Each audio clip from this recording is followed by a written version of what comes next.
Hello प्यारे बच्चों, नमस्कार। आप सभी का बहुत बहुत स्वागत है। कक्षा 12वीं विषय हिंदी का पेपर कितनी तारीख को देने वाले हो? 6 फरवरी को हिंदी का पेपर रहेगा।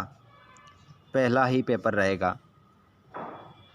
तो मैंने क्या ये बताने के लिए ये वीडियो बनाया आप लोगों के लिए? जी नहीं। किसी ने बायो लिया तो किसी ने मैथ्स सब्जेक्ट लिया, तो किसी ने आर्ट्स लिया, तो किसी ने कॉमर्स लिया। लेकिन क्या आपने हिंदी को पढ़ा है? तो हिंदी को यदि पढ़ा है तो ये प्रश्न आएंगे पेपर में। क्या याद है तुम्हें? अरे भाई साहब, आपके पैरों के नीचे से ज़मीन खिसक जाएगी। इन क्वेश्चनों को देख लो। ये जो प्रश्न हैं ये भी आपके ग्रामर से और आपके पाठों से ही हैं। आपके पेपर में आने वाले प्रश्न हैं। पूरा पेपर का सॉल्यूशन मैं बताने वाला हूँ इस वीडियो में आपको। आपने कितना पढ़ लिया है, कितना आपको याद है, वो तो अभी आपको इस वीडियो में पता चलेगा जब आप इस वीडियो को लास्ट तक देखोगे। कौन से क्वेश्चन आने वाले हैं, कैसा आपका पेपर का लेवल है, इस वीडियो में आपको पता चल जाएगा। चलिए, तो डेली हम आप लोगों की तैयारी करवा रहे हैं वार्षिक परीक्षा 2024 को लेकर। डेली 4 बजे 4 PM पर आप लोगों को कक्षा 12वीं के समस्त वीडियो मिल रहे हैं। जैसे कि कल हमने लाइव क्लास ली थी तो उसमें आप लोगों को हमने जीव विज्ञान के क्वेश्चन बताए थे। अब मैथ्स बायो वाले बच्चे जीव विज्ञान के वीडियोस को देख लेना। और भी मैंने हिंदी के सेट डाले हैं, उनको देख लीजिए। आर्ट्स के वीडियो डाले हैं और कॉमर्स के भी यहाँ पर आपको मिल जाएंगे। साथ में यहाँ पर आप देखेंगे 1 से लेकर 23 तक पूरा क्वेश्चन पेपर का ये सॉल्यूशन आपका रहेगा, जिसमें आप पूरा सॉल्यूशन के साथ आप इस वीडियो को यहाँ पर देखेंगे।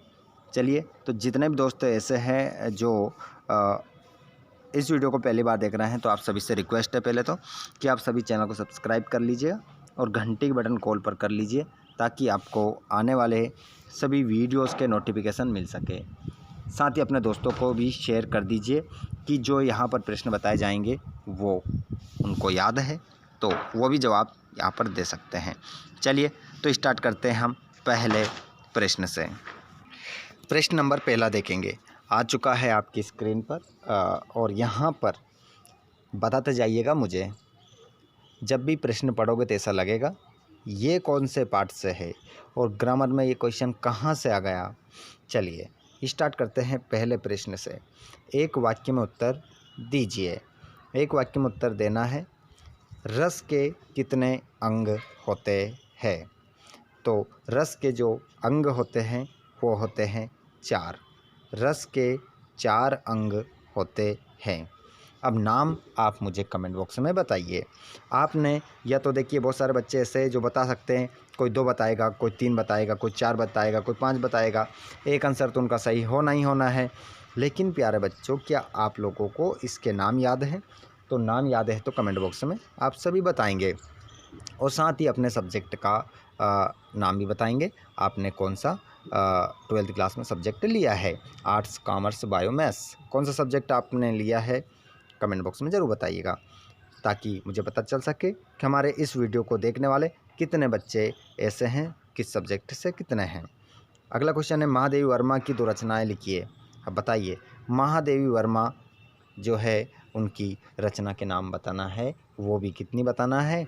2 बताना है। बताइए, इंतज़ार कर रहा हूँ मैं आप लोगों का। देखना चाहूँगा लाइव क्लास में कितने बच्चे कमेंट बॉक्स में इसका जवाब देते हैं। महादेवी वर्मा की 2 रचनाओं के नाम, जी हाँ बिल्कुल, निहार, निर्जा, रश्मि, सांध्य गीत, अतीत के चलचित्र, पथ के साथी, यामा। बिल्कुल, ये सभी रचनाएं महादेवी वर्मा की हो जाएगी। अगला क्वेश्चन है, पहलवान की गुरु कौन था? मतलब पहलवान का गुरु कौन था? पहलवान का गुरु कौन था? बताइए। तो इसका आंसर हो जाएगा आपका ढोलक। क्या हो जाएगा? ढोलक आपका आंसर होगा। अगला क्वेश्चन है, सिल्वर वेडिंग का कथानायक का नाम क्या है? तो सिल्वर वेडिंग का जो कथानायक है उनका नाम है यशोधर बाबू। यशोधर बाबू आपका सही आंसर होगा। बाबू तो आपको लिखना ही आता होगा, ठीक है, क्योंकि जितने भी हमारे इस वीडियो को देखने वाले सभी तो बाबू हैं, तो बाबू तो आप अच्छे से लिख लेंगे, मुझे पता है, ठीक है, अन्यथा ना ले, मजाक कर रहा हूँ। जूझ का अर्थ होता है क्या, बताइए। तो यहाँ पर आप पूछा है कि जूझ का अर्थ क्या होता है। तो प्यारे बच्चों, जूझ का जो अर्थ होता है वो क्या होता है, संघर्ष। अगला प्रश्न, अतीत में दबे पाँव पाठ किसने लिखा है। तो अतीत में दबे जो पाठ है वो लिखने वाले हैं आपके नहीं, हम सबके ओम थानवी, ठीक है, ओम थानवी ने इस पाठ को लिखा है। अब ये मत कीजिएगा ये पाठ तो हमने कभी देखा ही नहीं है भैया, ये जो पाठ है वितान का है, लाफ्ट वाला पाठ, तीसरा पाठ, वितान का तीसरा पाठ, अतीत में दबे पाँव, जिसमें सिंधु सभ्यता और मोहनजोदड़ो नगर का वर्णन किया गया है। चलिए, पहला प्रश्न अपना पूरा हुआ। प्रश्न नंबर अब 2 देखेंगे हम। प्रश्न नंबर दूसरा है, रिक्त स्थान की पूर्ति कीजिए। रिक्त स्थान की पूर्ति करना है, शांत रस का स्थायी भाव है, तो शांत रस का जो स्थायी भाव हो जाएगा वो हो जाएगा निर्वेद। निर्वेद आपका करेक्ट आंसर होगा। अगला क्वेश्चन है, कवि बाहर लिए फिरता है। तो कवि जो है वो जग का बाहर लिए फिरता है, इसमें आंसर हो जाएगा आपका जग। इस खालिस्तान में क्या फील करोगे, जग। अगला क्वेश्चन, छायावाद की शुरुआत में हुई, बताइए। छायावाद की शुरुआत कब हुई। बिल्कुल 1920 से सही आंसर है आप लोगों का। बहुत सारे बच्चे कमेंट कर रहे हैं, एक से एक दमदार क्लास आप लोगों को प्रोवाइड करवा रहे हैं। डेली आपको 4 बजे कक्षा 12वीं के लिए वीडियोस आ रहे हैं। तो सभी बच्चे जिनको हमारे वीडियोस नहीं मिल पा रहे हैं, चैनल को सब्सक्राइब कर लो भैया, और घंटे की बटन कॉल पर कर लो, तो आपको भी नोटिफिकेशन पहुंचने लग जाएंगे। अरे नोटिफिकेशन आए या नहीं आए, आप लोगों को तो 4 बजे वीडियो खोलकर बैठ जाना है और वीडियो के सेक्शन में जाकर चेक कर लेना है, क्योंकि यूट्यूब जब वार्षिक परीक्षा आती है ज़्यादा वीडियो डालते हैं, सभी क्लास के लिए लाते हैं, 9वीं 10वीं 11वीं 12वीं, तो यूट्यूब क्या करता है, नोटिफिकेशन भेजना बंद कर देता है। तो आप सभी चेक कर लीजिएगा, डेली क्लास 4 बजे हम आप लोगों के लिए लाते हैं। क्वेश्चन है आपका, हिंदी साहित्य का स्वर्ण युग कहलाता है। तो हिंदी साहित्य का जो स्वर्ण युग है वो कहलाता है आपका भक्ति काल। अगला क्वेश्चन, वीर गाथा काल में रस है, बताइए, जवाब दीजिए, इंतज़ार कर रहा हूँ इसकी PDF। इस वीडियो का जो PDF है आपको वो भी मिल जाएगा। PDF कहाँ मिलेगा, वीडियो के लास्ट में आपको बता दिया जाएगा। बस अभी इंतज़ार करिए, मन लगाकर इन प्रश्नों को नोट करते चलिए। बिल्कुल वीर रस है, नाम से हमें पता चल रहा है वीर गाथा काल, तो वीर रस यहाँ पर होगा। अगला क्वेश्चन है, कविता के बहाने पाठ के लेखक हैं। तो कविता के बहाने जो पाठ है उसको लिखने वाले हैं आपके कुंवर नारायण। अगला क्वेश्चन आ चुके हैं ऑब्जेक्टिव टाइप क्वेश्चन। अब ऑब्जेक्टिव टाइप क्वेश्चन आप देखोगे तो आपको पता चलेगा कि वाह क्या दम है इन प्रश्नों में। सूर्यास्त हो गया, सूर्यास्त हो गया में शब्द शक्ति है, बताइए इसका आंसर आपका क्या होगा। सूर्यास्त हो गया में शब्द शक्ति है, बताइए। इंतज़ार कर रहा हूँ मैं आपका, 3 से 4-5 सेकेंड तक मैं आपका इंतज़ार करूँगा, उसके बाद सही उत्तर मैं ही बताऊँगा आपको। तब तक आप अपने को हाथ में कॉपी पेन रखिएगा। बिल्कुल दिमाग का दही करने वाले प्रश्न हैं भाई साहब। हाँ, सूर्यास्त हो गया, इसमें जो आपकी शब्द शक्ति होगी वो होगी व्यंजना, क्योंकि इसका है सभी लोग अपने अपने हिसाब से क्या निकालेंगे, अर्थ निकालेंगे। शब्द गुण कितने प्रकार के होते हैं, बताइए। बिल्कुल, शब्द गुण जो होते हैं वो होते हैं 3 प्रकार के। चलिए कमेंट बॉक्स में देखता हूँ, सबसे पहले शब्द गुण 3 होते हैं, उनके नाम कौन बताएगा, सबसे पहले बताइए। सभी की हाँ बिल्कुल, सभी की कॉपी में लिखा होना चाहिए। बिल्कुल, बहुत बढ़िया, बहुत शानदार। 3 प्रकार के होते हैं, सभी लाइव क्लास में जुड़ने वाले बच्चे और जो हमारे जो क्लास में नहीं जुड़ पाते हैं, जो इस वीडियो को लास्ट में देखते हैं, वे बच्चे भी मुझे कमेंट करके बताइएगा कि सर हम नहीं जुड़ पाते हैं लाइव क्लास में 4 बजे। तो वही बच्चे मुझे कमेंट करके ज़रूर बताएं कि मैं लाइव क्लास 4 बजे नहीं ले पाता हूँ, इस वीडियो को मैं बाद में देखता हूँ जी। बिल्कुल, अगर आपको भी जुड़ना है बिल्कुल। अगला क्वेश्चन है तीसरा, प्रयोगवाद की शुरुआत हुई, बताइए प्रयोगवाद की शुरुआत कब से मानी जाती है? तो इसका जो आंसर होगा वो होगा 1943। 1943 आपका करेक्ट आंसर होगा। अब एक क्वेश्चन मैं पूछना चाह रहा हूँ, अगर कोई ऐसा बच्चा है जिसकी तैयारी बहुत ही शानदार और जानदार है तो मुझे बता सकता है वो प्रयोगवाद के जनक कौन माने जाते हैं? प्रयोगवाद के जनक कौन माने जाते हैं? कमेंट बॉक्स में जल्दी से बताओ, देखता हूँ कौन सबसे पहले इसका जवाब देता है। प्रयोगवाद के जनक का नाम क्या है? जल्दी से मुझे कमेंट बॉक्स में बता दीजिए।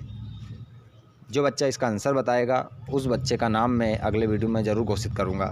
कि एक बच्चा था जिसने इनका पूरा नाम बताया था। पूरा नाम बताना है ना, आधा नाम नहीं बताना है, नहीं तो आप पीछे वाला नाम बता दो। इनका बहुत बड़ा नाम है, इतना हिंट मैं आपको दे देता हूँ, ठीक है। चलिए अगला प्रश्न है, अगला प्रश्न जायसी का महाकाव्य है। तो जायसी का जो महाकाव्य है बच्चों उसका नाम बताना है। तो जायसी का जो महाकाव्य है उसका नाम है पद्मावत, भक्तिकाल का है, अवधी भाषा में लिखित महाकाव्य। छायावाद के कवि कौन है? तो छायावाद के जो कवि हैं वो जयशंकर प्रसाद है, मैंने देखते से ही लगा दिया आंसर है। अरे महादेवी वर्मा भी तो है, अरे सूर्यकांत त्रिपाठी निराला भी तो है, और ऑप्शन क्या है इनमें से सभी, ये सभी आंसर आपका आएगा। अब ये ऑप्शन नहीं आएगा, ये भी नहीं आएगा, ये भी नहीं आएगा, अब क्या आएगा? चौथा वाला, इनमें से सभी। अगला प्रश्न, काव्य की आत्मा कहा जाता है, बताइए काव्य की आत्मा किसे कहा जाता है? तो यहाँ पर बोलिए आंसर क्या होगा आपका? तो इसमें आपका जो करेक्ट आंसर होगा, काव्य की आत्मा जो कहा जाता है वो कहा जाता है रस को। रस को काव्य की आत्मा कहा जाता है। सही जोड़ी बनाइए। सही जोड़ी बनाना है कविता के बहाने। कविता के बहाने पाठ को किसने लिखा है? कुंवर नारायण ने। महाकाव्य कामायनी, भक्तिन महादेवी वर्मा, अर्थ के आधार पर वाक्य के भेद 8, जूझ आनंद यादव, विशेष रिपोर्ट का प्रकार होते हैं 3। ये मिल गई हमारी जोड़ी। अगले प्रश्न की ओर हम बढ़ते हैं। प्रश्न आ चुका है आपका अगला 5वां, इसमें आपको सत्य फत्य देखने को मिलेंगे। बच्चे दिशाओं को डपली की तरह नहीं बजाते हैं, तो ये वाक्य कैसा है आपका? असत्य है, ठीक है। यहाँ पर क्या लिख दोगे? असत्य, ठीक है, क्योंकि बच्चे दिशाओं को डपली की तरह बजाते हैं। चलिए और साथ में जितने भी हमारे लाइव क्लास में जुड़ रहे हैं, मैं देखना चाहता हूँ, आपके नाम जानना चाहता हूँ यार। आप सभी नाम, मुझे नाम भी बता दीजिए अपना। सभी बच्चे कमेंट बॉक्स में अपना नाम बताएंगे, प्रत्येक बच्चा। बिल्कुल। और एक बार देखिए, बहुत कम लोग जुड़े हुए हैं, एक बार आप शेयर कर दीजिए। शायद लगता है यूट्यूब ने नोटिफिकेशन नहीं भेजा है बच्चों, तो आप एक बार शेयर ज़रूर कर दीजिए। और डेली लाइव क्लास में आप जुड़िए, आपकी तैयारी ऐसी करवा दूंगा, बिल्कुल जानदार और शानदार सितारा बनकर आप चमकोगे। बिल्कुल एक से बढ़कर एक वीडियो आप लोगों को मिलेंगे। गे मुक्तक को प्रगीत भी कहा जाता है, कहा जा सकता है। सत्य, इसका आंसर क्या लिखोगे? सत्य आप लिख दोगे। अगला प्रश्न है, सीरीज को अवधूत कहा गया है, तो इसका आंसर भी क्या हो जाएगा? सत्य हो जाएगा। अगला क्वेश्चन, लोकोक्ति को कहावत भी कहते हैं, तो इसका आंसर भी क्या हो जाएगा? सत्य हो जाएगा। अगला प्रश्न है आपका, मनोहर श्याम जोशी को साहित्य अकादमी पुरस्कार से सम्मानित किया गया, तो इसका आंसर भी आपका सत्य हो जाएगा, सत्य होगा। और अगला क्वेश्चन है, नाटक की मूल विशेषता समय का बंधन बिल्कुल न होना, बिल्कुल, ये भी क्या हो जाएगा? सत्य। समय का बंधन इसमें बिल्कुल नहीं होता है। चलिए अब आ चुके हैं आपके 2 नंबर के प्रश्न। आप टेंशन न करें, सभी प्रश्नों के उत्तर आपको मिलेंगे। बच्चों मैं बता देता हूँ, शीतल वाणी में आग के होने का क्या तात्पर्य है? बच्चे किस आशा में नीड़ों से झांक रहे होंगे? भक्तिन अपना वास्तविक नाम लोगों से क्यों छुपाती है? प्यारे बच्चों देखिए, मैं जानता हूँ, मुझे पता है आप लोग क्या बताएंगे कि हमारे जो मैथ्स वाले बच्चे हैं और हमारे जो कॉमर्स वाले बच्चे हैं, हमारे जो बायो वाले बच्चे हैं, मुझे पता है आप 6 से 7 महीने अपनी जी जान लगाकर मेहनत करते हैं, बहुत ज़्यादा मेहनत करते हैं। लेकिन बच्चों मैं बता देता हूँ, आप 4 सब्जेक्ट स्कूल में पढ़ते हैं, ठीक है। हिंदी तो पढ़ते ही हैं, 5वां है वो, और 4 सब्जेक्ट की आप कोचिंग जाते हैं, अलग अलग लोगों के पास जाते हैं और एक सब्जेक्ट के आप 4 से लेकर 6-7 हज़ार रुपये तक की फ़ीस आप भरते हैं। लेकिन बच्चों मैं बता देता हूँ, आप हिंदी क्यों नहीं पढ़ते हैं? ठीक है, क्या हिंदी अगर आप नहीं पढ़ोगे, 3-4 दिन पढ़कर हिंदी में आप अच्छे अंक ले सकते हो? सिर्फ और बहुत सारे बच्चे इतनी कोचिंग जाने के बाद भी इन सब विषय में पास ही होते हैं। देखिए, अगर हिंदी नहीं पढ़ोगे तो ये भी आपको ले डूबेगी, लेकिन आप इसको कमज़ोर ना समझे। ये हिंदी भी आपको क्या लगा सकती है? बिंदी लगा सकती है। तो दोस्तों, इन प्रश्नों को ही पढ़ना है। अब समय नज़दीक आ गया है, इनके अलावा आपको कुछ नहीं पढ़ना है। अगर 80 में से 80 छापना है तो इस वीडियो के माध्यम से हम जो बता रहे हैं उनको ही आपको पढ़ना है। चलिए आगे आप देख सकते हैं, इन प्रश्नों को आपको पढ़ना है जो आप यहाँ स्क्रीन पर देख रहे हैं।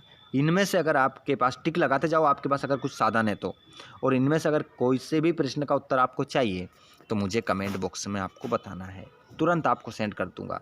छायावाद की विशेषता मैंने डाल रखी है, महाकाव्य खंड काव्य मंत्र मैंने डाल रखा है, वीर रस की परिभाषा उदाहरण सहित डाल रखी है, इंटरनेट की सीमाएं डाल रखी है, सब कुछ डाल रखा है। आपको सिर्फ बताने की आवश्यकता है, मैं आपको सेंड कर दूंगा। तुलसीदास का काव्यगत विशेषताएं डाल रखी है, रघुवीर सहाय का डाल रखा है। आपको कोई भी प्रॉब्लम नहीं आएगी, बस आपको ध्यानपूर्वक इन प्रश्नों को हल करना है।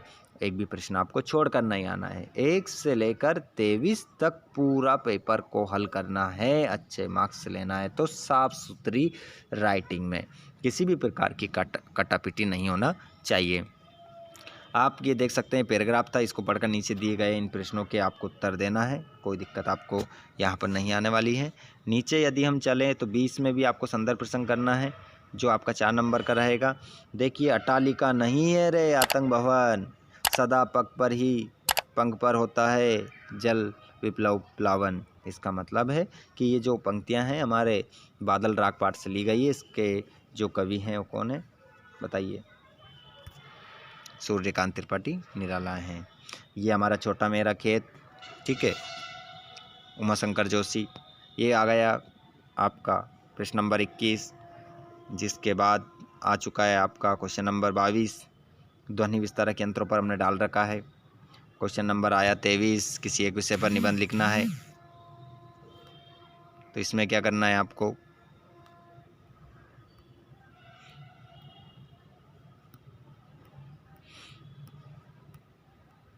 किसी एक विषय पर आपको क्या लिखना है बच्चों? निबंध लिखना है, ठीक है। तो निबंध में देख सकते हैं, इनके बारे में आप निबंध लिख सकते हैं। पर्यावरण संरक्षण, वृक्षारोपण, विद्यार्थी जीवन और अनुशासन, जल ही जीवन है। किसी एक विषय पर आपको लिखना है ना, ध्यान रखिएगा इस बात का। चलिए, बहुत बहुत धन्यवाद आप लोगों ने इतना समय दिया लाइव क्लास में जुड़ने के लिए। आप इसी प्रकार जुड़ते रहेंगे तो आपकी तैयारी बेटर हो जाएगी और आप भी बेटर हो जाओगे, ठीक है। एक भी प्रश्न आपको छोड़कर नहीं आना है और धूम मचा देना है वार्षिक परीक्षा में। तो अब एक बार आपसे भी इससे मैं रिक्वेस्ट करूंगा कि आप भी इस वीडियो को शेयर करके धूम मचा दो। प्रत्येक बच्चे तक, आपके मैथ्स, बायो, आर्ट्स, कॉमर्स सभी सब्जेक्ट के विद्यार्थी के पास ये वीडियो पहुंचना चाहिए, ठीक है। बहुत ज़्यादा फैला दो बच्चों, क्योंकि मैं आप लोगों के लिए जी जान लगाकर मेहनत कर रहा हूं। तो आप लोगों को भी लास्ट के इन दिनों में अपनी जी जान लगाकर मेहनत करना है और पास होकर दिखाना है। पास ही नहीं होना है, पास तो आप एक वीडियो में हो सकते हो, लेकिन आपको अच्छे नंबरों से पास होना है।